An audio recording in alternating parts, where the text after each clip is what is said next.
So let's talk about how you multiply and divide these. Much like simplifying them, this is going to involve doing some factoring and some canceling.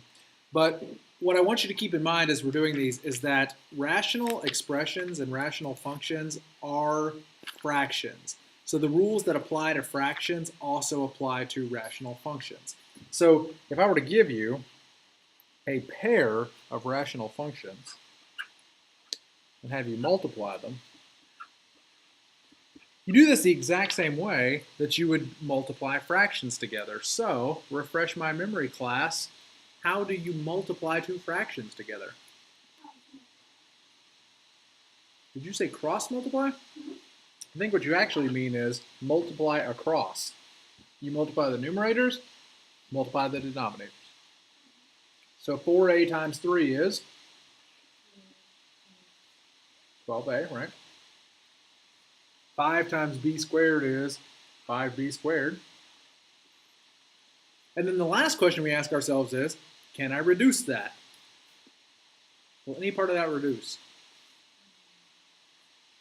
The answer is no. So that's it. That's my solution.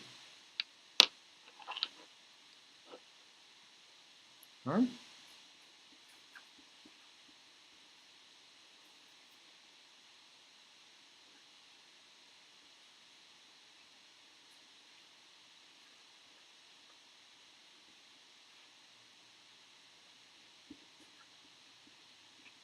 Okay.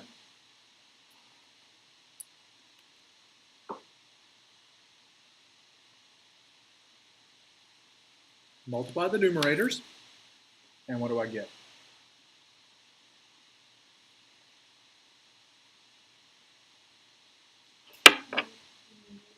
Negative 6,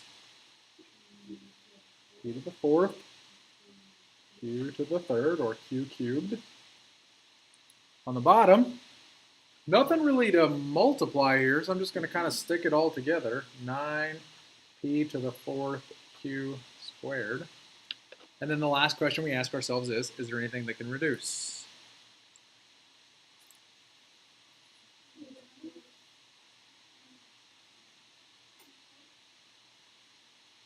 The numbers can. What will negative 6/9 reduce to? How about negative 2/3? What else? P to the fourth, looks like that can probably reduce. What will p to the fourth over p to the fourth reduce to?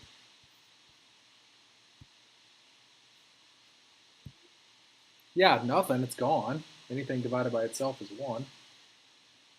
And then what about q cubed over q squared? What will that reduce to? Just q. So there's my answer. It would also be acceptable to write this answer as negative 2/3 q. That's fine as well. They're the same thing. Pick your favorite.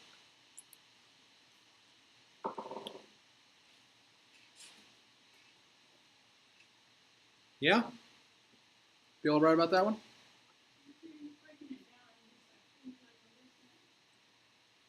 Right, if there's numbers and variables, I just take it one piece at a time. Do the numbers, then do the first variable, then do the second variable, etc. Of course, these do get more complicated.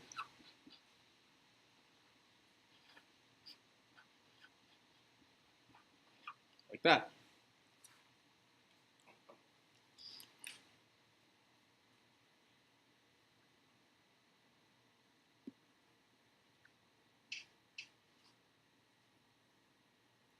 Do you see anything that could be factored?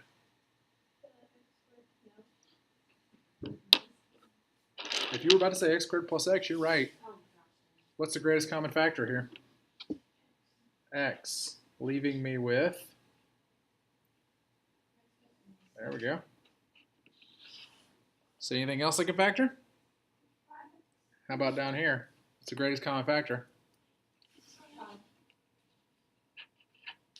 Leaving me with?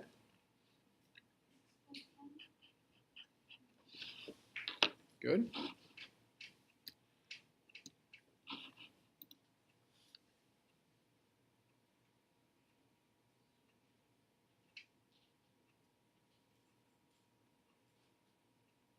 Well, let's go ahead and multiply it. What do I have in the numerator? Well, I have an x times x plus 1 times 6. And on the bottom, I have a 3x times 5 times x plus 1.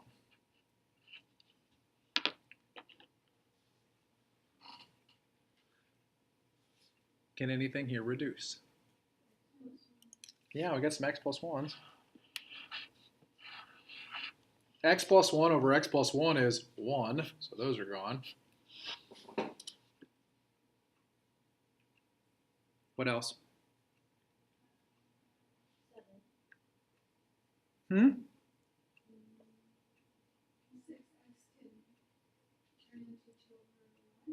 Okay, how about that? 6 and 3, that can reduce to 2 over 1. Let's start writing the answer down here. 2 over 1. Okay, that's pretty good.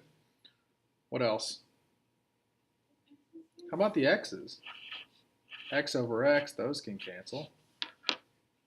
And it looks like all I'm left with is 5 in the bottom, right?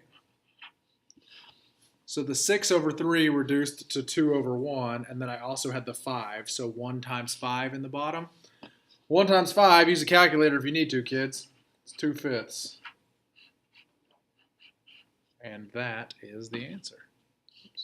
So even though there was a number with a variable, you can split them apart. I'm allowed to do that because it's all multiplication. When it's all multiplication, I'm allowed to split them apart like that. I'm not allowed to do it with addition, which is why I had to cancel all of the x plus 1s. I couldn't like just cancel the x's or just cancel the 1s. I had to cancel the entire thing because you're not allowed to do it with addition, only with multiplication. But yes, if it's multiplying, you can cancel any piece you want to. All right?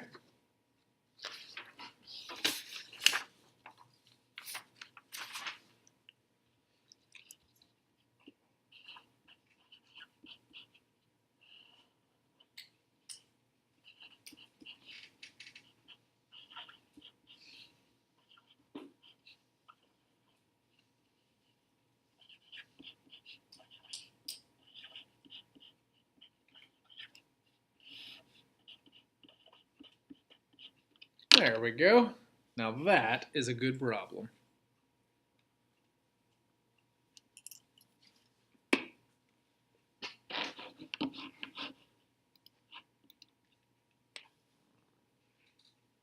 What do you think?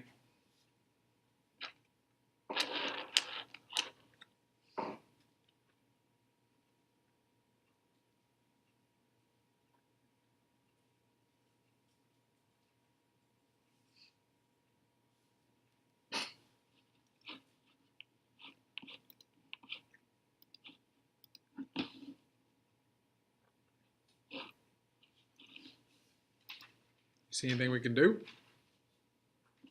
I hope. Say rewrite the first one. Okay, how? You said rewrite the first one. What do you mean? Negative 3x plus 6. That's a good idea. This one's kind of in a goofy order. Let's put it where the x comes first. So negative 3x plus 6, as you said. That's a good idea. What else you got?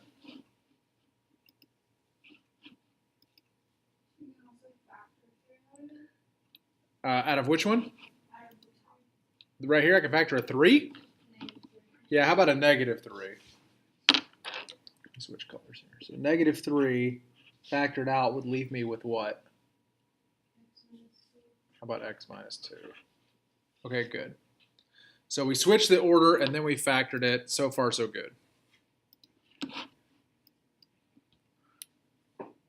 Now what?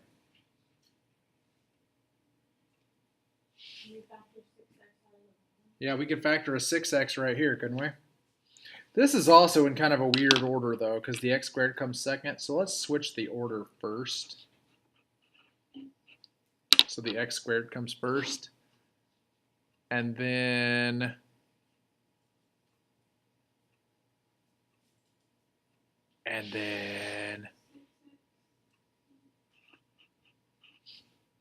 leaving me with plus 1. Okay, good. All right.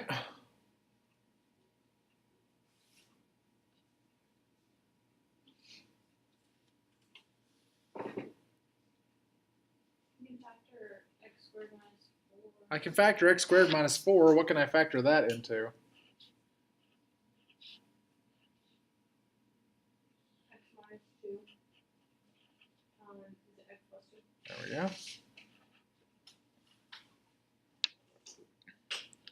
Oh, I know you're trying to avoid it, but the moment has come. We got to factor that one.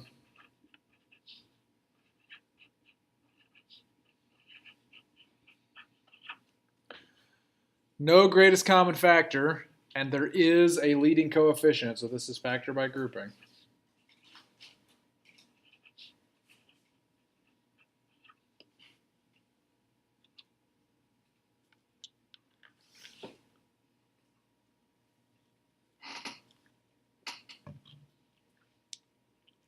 I need two numbers that'll do what? 3 and Yep, that'll multiply together to give me negative 15. And you're already telling me the numbers. 3 plus negative 5 is negative 2. Okay, cool. So let's split the negative 2x apart. 3x squared plus 3x minus 5x minus 5. And then we'll group them.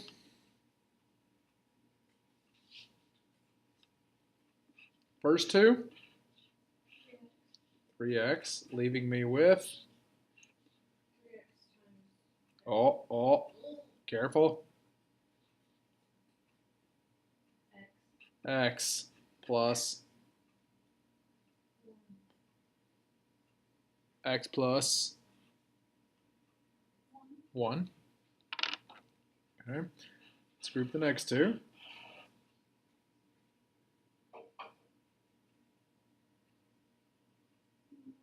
Negative 5. Leaving me with X. Plus 1. okay. So the complete factorization is 3x minus 5 and x plus 1. Which means this is 3x minus 5 and x plus 1.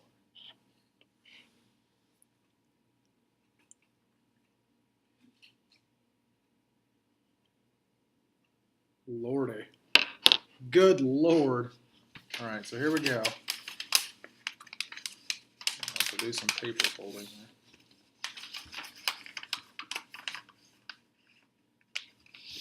All right, here's what it looks like after I did all this factoring. Negative 3x minus 2 came from right here. And then in the numerator with it is the 3x minus 5 and the x plus 1. I'm just going to multiply them together right now.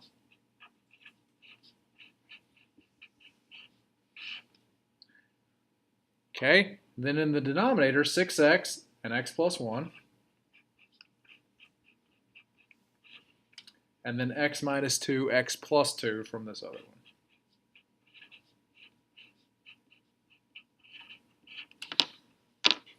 one. Ugh.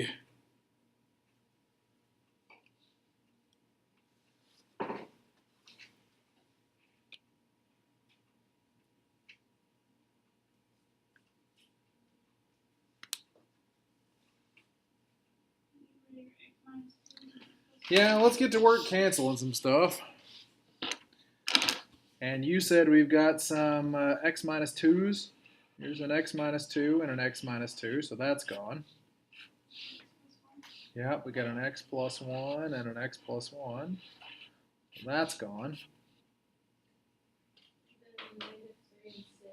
Negative 3 and 6 will reduce to... All right, so let's start writing our answer. Negative 3 over 6 is going to be negative 1/2. What else is left on the top besides the negative 1? 3x. The 3x minus 5. And on the bottom? I think this answer is really good. I don't actually need the -1. I could just write that as negative, but there's nothing wrong with -1. Oh my gosh. Yeah.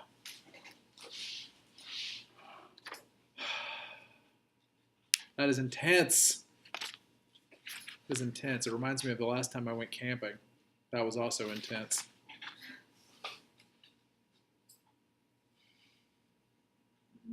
I'm going to assume you're not laughing because you didn't get it. Because if you got that joke, it would bring the house down. I'll just give you a minute. See, when I went camping, we were camping in tents. So my camping trip was intense. See, yeah. The only explanation for why you wouldn't laugh at that is if you didn't get it, because it's hilarious. Hey, let's divide these. I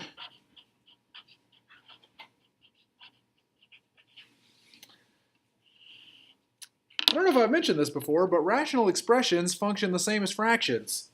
I think I might have mentioned that once or twice.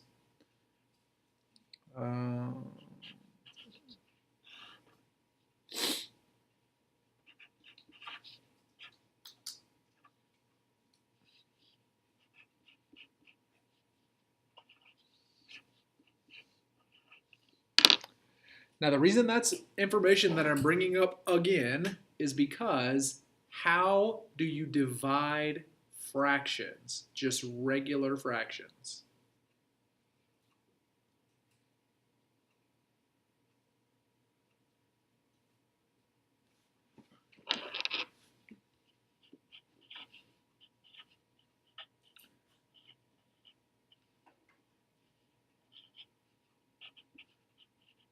If you don't remember, it's fine, unless you were in my class last semester, in which case, if you don't remember, we're about to fight. To divide two fractions, what do you do?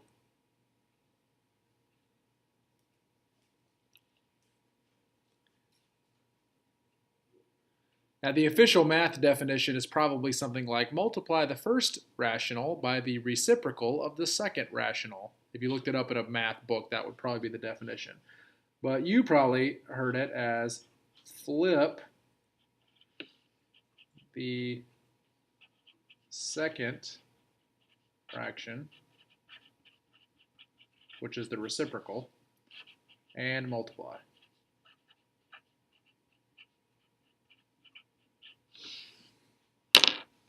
An elementary school teacher that taught us a little song about this. I don't remember the whole thing, but it was like, when you're multiplying fractions, don't ask why. Flip the second fraction and multiply. Yeah, something like that.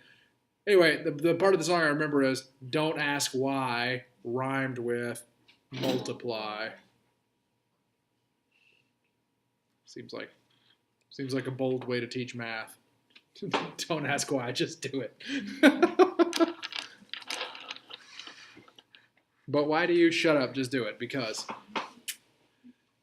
However, she was onto something, because a really quick, fast way to multiply two fractions is to leave the first fraction alone, like so. Then take the reciprocal of the second fraction, meaning flip the second fraction. So instead of y squared being on the bottom, y squared has now been promoted to numerator status. And instead of being on the top, the 4x squared has now been dropped down into the bottom. And then you multiply. And that's really good news for us because we just spent like 30 minutes multiplying. So we're really good at that, right? Some might say we're experts at that, right? Sure. What do we got on the top? 3x squared y. 3x squared y to the 9. Y, there we go. 3x squared y to the 9th. We add the exponents. Well done. And on the bottom,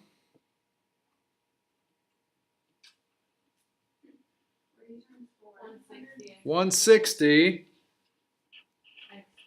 x squared. That seems perfect. I think we nailed it. Yeah, I can cancel x squareds.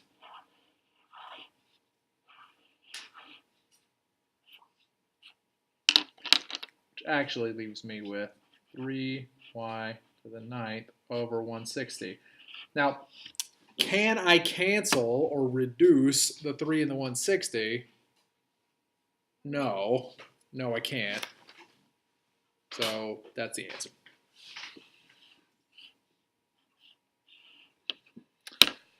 I'm sure you can see where this is going.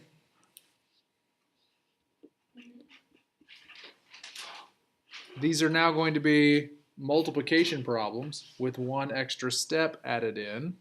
One extra way for you to totally botch everything and mess up.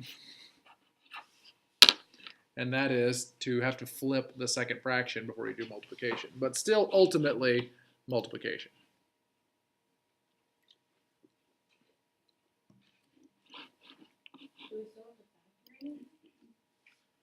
Can you factor anything?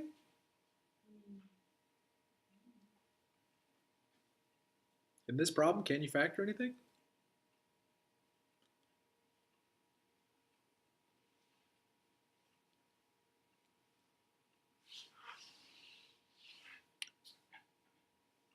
Yes, there's something you can factor. I'm not going to factor until after I flip it, though. I'm going to flip it first, and then I'll worry about factoring.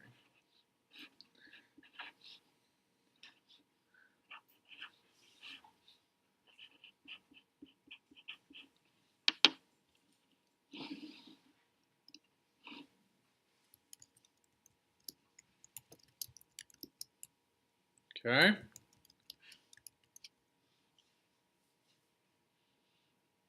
Do you see anything that can be factored?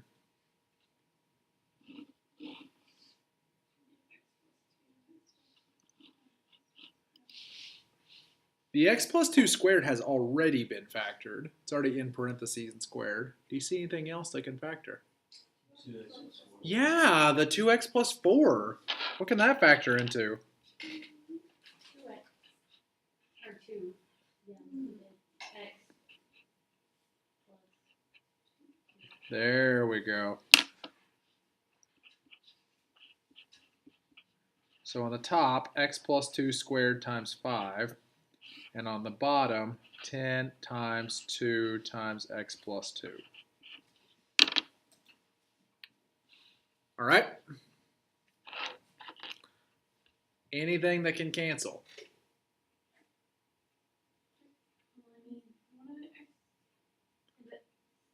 Since it's square, can you cancel both of them? I can't cancel both of them, but you were right the first time. I can cancel one of them. This is x plus 2 squared. This is just x plus 2. So I can cancel this x plus 2 with one of those x plus 2's. So this one's gone, and so is one of those. What else you got? I'll bet 5 over 10 can reduce.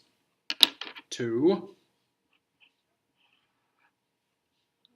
1/2. So 1 over 2. That's the 5 over 10. On the top, I still have an x plus 2 left. And on the bottom, I still have a 2.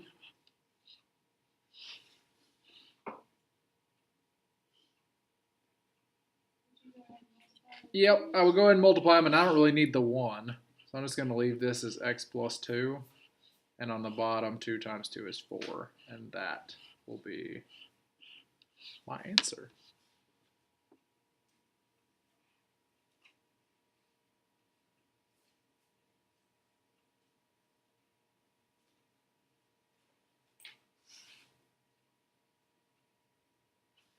That does not seem bad at all. And as with all math problems, they are going to stay exactly the same difficulty and will not get progressively worse until everyone in the room is in the fetal position under their desk. Nice job.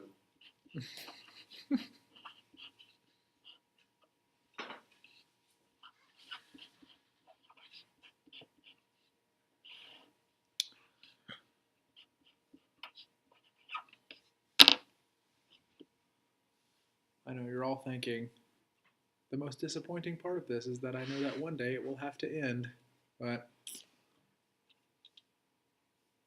we'll wait until you're all racked with sobs of anguish first.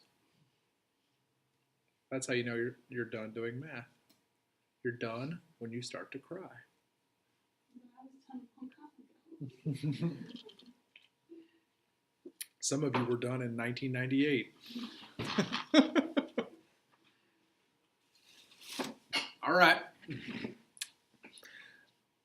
There is some factoring that can be done clearly, but before I do the factoring, I'm going to go ahead and flip the second fraction. I want to flip it first before I start jumping into things. Because if you forget to flip it or you flip it incorrectly, you're going to have a bad time. Flip it first. In the words of the great mathematician Devo, when a problem comes along, you must flip it. So now that I got it flipped, do you see any canceling we can do? You do? Where? Oh,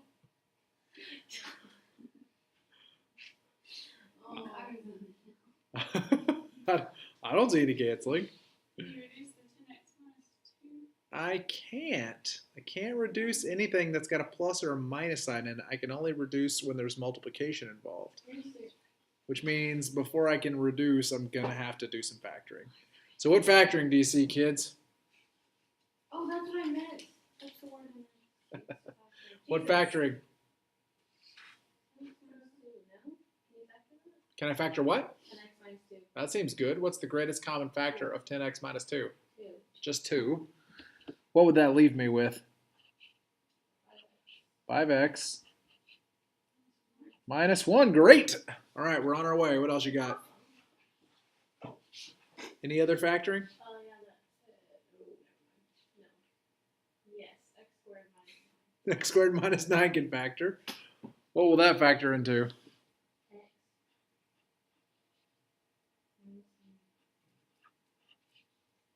Uh-huh. There we go. X plus 3x minus 3. Great.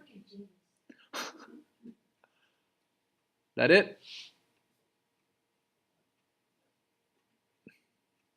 And 5x squared minus x. Oh, yeah, that x is the GCF. X is the GCF. Good. Leaving me with?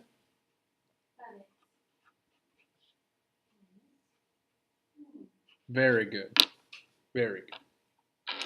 Okay, so let's go ahead and shove it all together. The numerator had the 2, the 5x minus 1, and I'm going to put this x plus 3 in parentheses so that I know those guys are together. And then in the bottom, x minus 3, x plus 3, an x, and a 5x minus 1. Oh, man, it's so much stuff. Why? Why, God? Why have you forsaken me? Man, that is a gross, gross answer. 5x minus 1 can cancel. Okay, good. And also the x plus 3. Those can cancel. And also the x plus 3s can cancel. What else?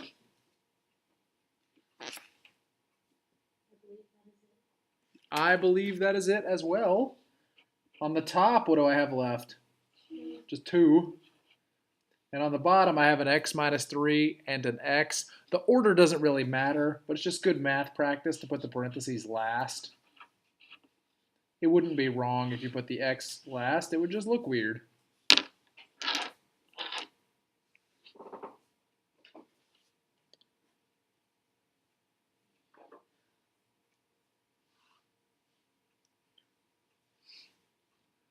Okay, let's do one more of these kind of gross division problems, then we'll move on to something else.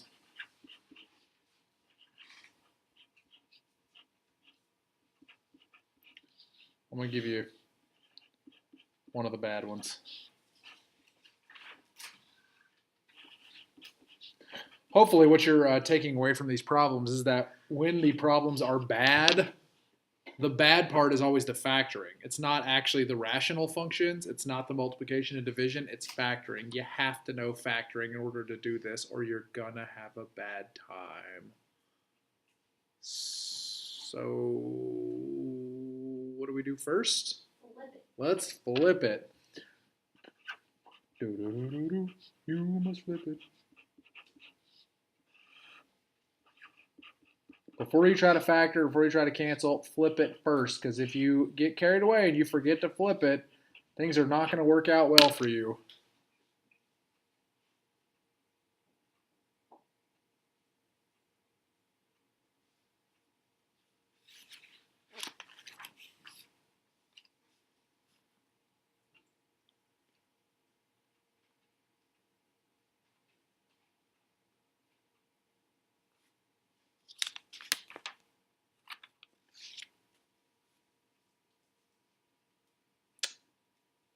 All right, I'm waiting for your ideas. Would you factor by grouping? Yeah, I am going to have to factor the 3x squared minus 11x minus 4. All right. Do the big one first. Do the big one first. All right.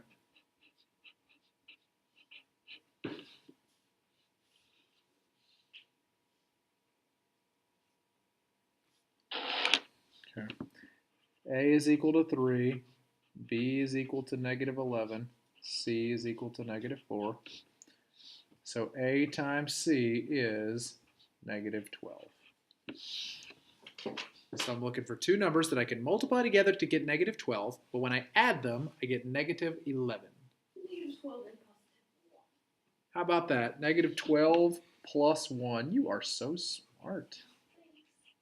So this would be 3x squared minus 12x plus 1x minus 4. And now let's group them.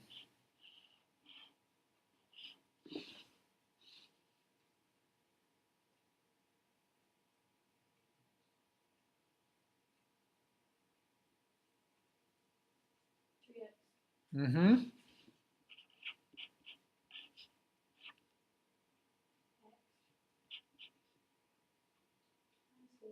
Good.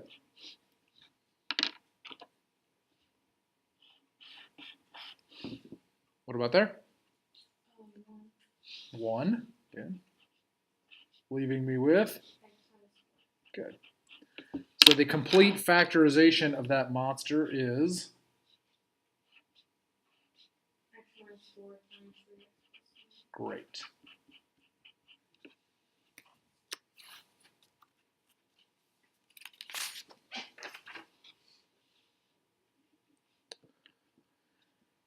So that was, let's actually go back, that was this part right here. Oh, whoops, not there. X minus 4, 3x plus 1. Do you see any other factoring that we can do? The 2x minus 8. Okay, what can factor there? 2 and then x minus 4. Good. And then 9x plus 3. What's the GCF? 3. Okay.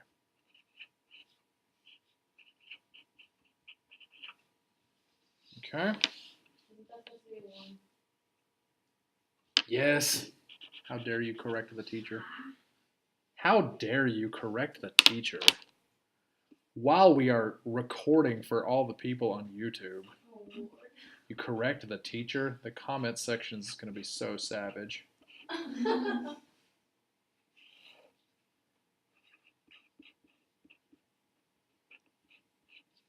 You're going to be like, some math teacher, unsubscribe.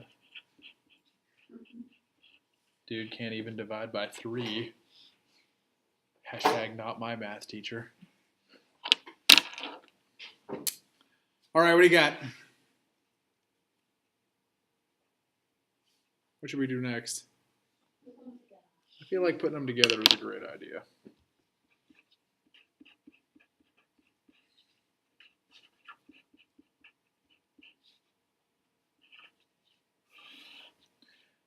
Oh, this is a monstrosity.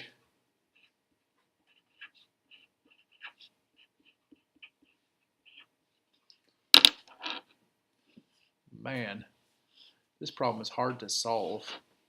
Where's Vanilla Ice when you need him? If you got a problem, yo, he'll solve it. There we go. That seems good. X minus 4's gone. Say no more. Those are gone also.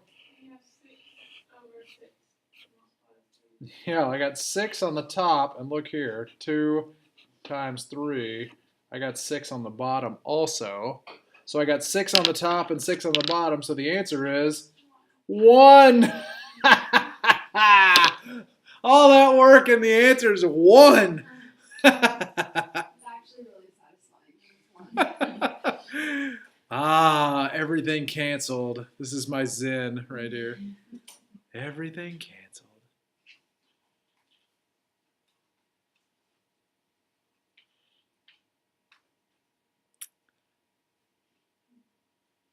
Feel all right? Okay, great. That means we're doing our jobs. So the last thing we're going to talk about is one of the applications of multiplying, and that is how to do unit conversion. Now, previously you did stuff like convert inches into feet or convert feet into yards, things like that. We're going to get a little more complicated here. We're going to convert 18 square feet into square yards. So when I say square feet and square yard, somebody help me out with that. How does the squared make that different from just going feet to yards? Yeah, square is area. That's exactly right. If I said 18 feet converted into yards, that's really easy. There's 3 feet per yard. You just divide by 3 and you're done. But square feet and square yards are different, and here's why. A yard is 3 feet. A square yard is 3 feet by 3 feet.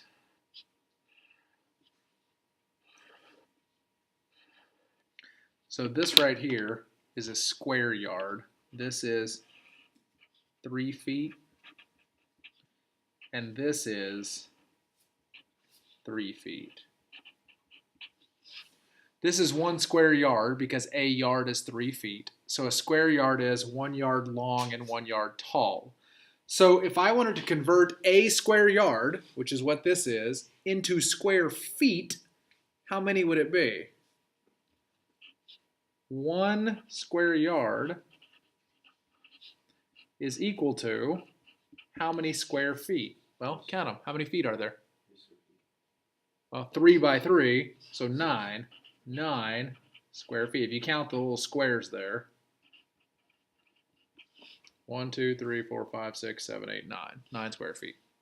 Okay, so if I want to turn 18 square feet into 9 square feet, I'm going to set up a little rational multiplication here. I'm going to take 18 square feet, which I'm going to now write as feet squared, because that's how the pros do it. I am going to multiply that by a conversion factor, 1 square yard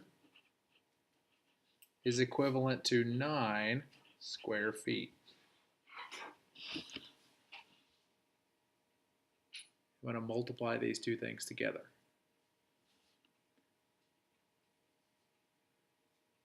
Of course, multiplying these two things together, I'm multiplying two fractions. 18 square feet might not look like a fraction, but I can turn it into a fraction just by putting it over 1. So I'm going to multiply straight across. Now, the cool thing about multiplying when you have units is that not only can the numbers reduce and cancel, the units can also reduce and cancel. For example, I have square feet in the numerator and I have square feet in the denominator. Those can cancel. And I end up with 18 times 1 square yard, which is 18 square yards, over 1 times 9, 9. Will that reduce? Yes, it will reduce to what? 2 square yards. Now that you know the answer, when you go back and look at it, it seems kind of silly. I have 18 square feet, and 1 square yard is 9 square feet. So 2 square yards. So yeah, 2 square yards kind of makes sense. 18 divided by 9 was 2. Right? That's basically what we did, was 18 divided by 9. But something like this is really useful if you don't get a really nice number like 18. For example, what if I asked you to convert 5.2 square yards? Let's do convert 5.2 square yards to square feet.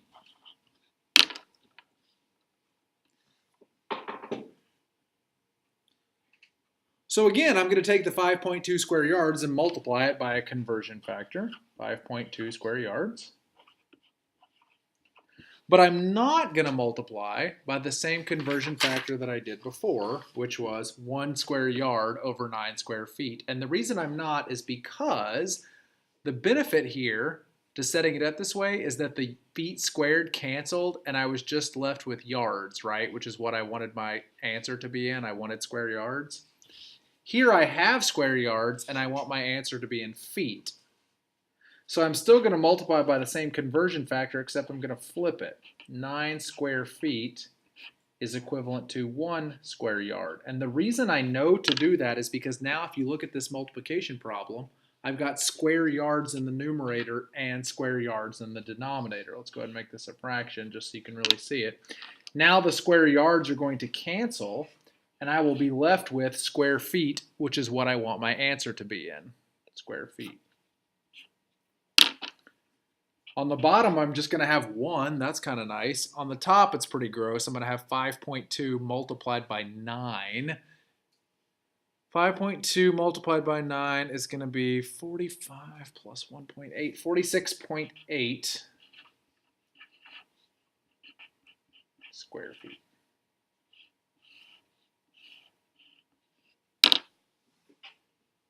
Not too bad, I assume. So unit convergence is one of the applications of rational functions. Does anybody have any questions about these rational functions, multiplying or dividing them?